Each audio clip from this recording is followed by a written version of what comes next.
C'est tout le cinéma que j'adore, quoi. C'est un cinéma de paradoxe, de complexe, de complexité, pardon, et c'est ce que j'aime, moi, dans les films. C'est ce que j'aime. We love cinema.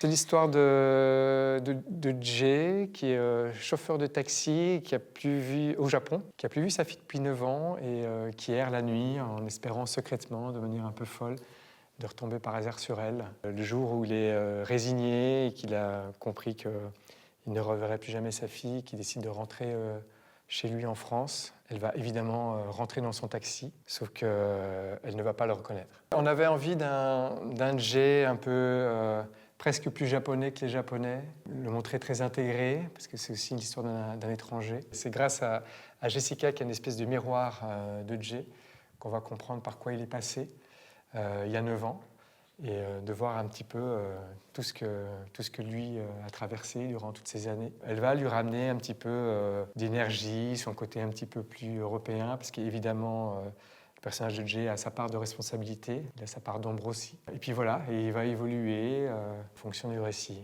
On s'était promis qu'on allait faire un film ensemble, on avait aimé travailler ensemble, aussi bien professionnellement parlant que humainement. On a été au Japon ensemble pour la sortie de Nos batailles. Et on est tombés ensemble sur ces histoires d'expats, coupés de leurs enfants, que ses parents luttent.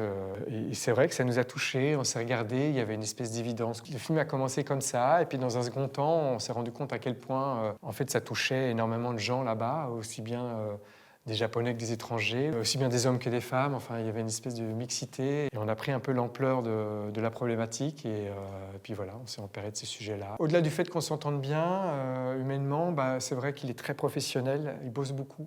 Il propose des choses. Il questionne beaucoup les choses. Et il est dans le partage. Il est dans l'écoute. Aussi bien avec ses partenaires dans le jeu qu'avec moi ou qu'avec l'ensemble des équipes techniques. On cherche, en fait. On n'a pas la solution. On sait où arriver, mais on ne sait pas comment on va y arriver, mais on y arrive ensemble. Et c'est ça qui est chouette avec Romain, c'est qu'il est dans ce partage-là. Au-delà de cette histoire de parents en souffrance, moi j'aimais bien effectivement en filigrane ce côté un peu où on parle d'un étranger qui effectivement immigre dans un pays plus riche, d'une autre culture, une autre langue, une autre religion, et de voir à quel point c'est difficile de s'intégrer, sans raconter la fin évidemment.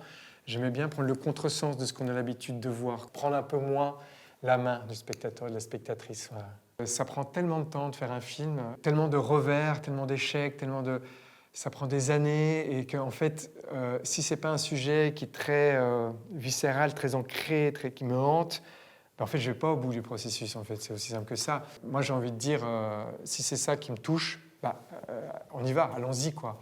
J'ai pas forcément envie de me questionner pourquoi. Là, peut-être la différence avec Keeper et Nos batailles, il y avait peut-être quelque chose de plus intimiste, quelque chose que j'avais plus vécu. Ici, j'ai pas du tout vécu ça. C'est plus éloigné de moi.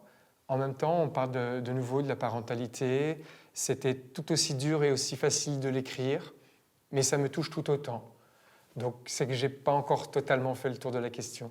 En termes de dramaturgie, il fallait sentir cette évolution de ces deux personnages qui est plus un espèce de couple entre un chauffeur de taxi et sa cliente, et qui se transforme petit à petit entre un père et sa fille, en fait.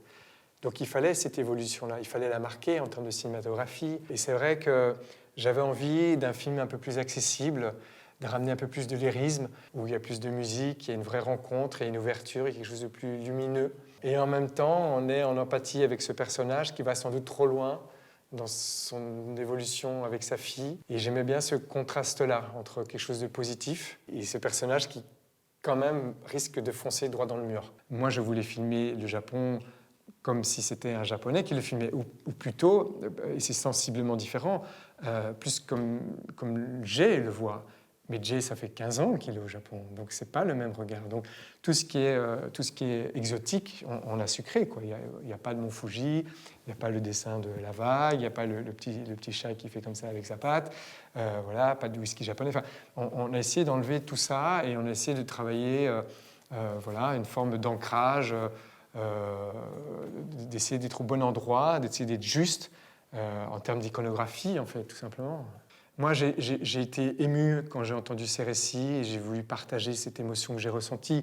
C'est pour ça que j'ai voulu cette ligne narrative, somme toute assez classique, ou en tout cas efficace, je ne sais pas si ça se dit, et que voilà, j'ai voulu faire un film assez comment dire, accessible dans cette idée de partager cette émotion que moi j'ai ressentie quand on m'a raconté cette histoire-là.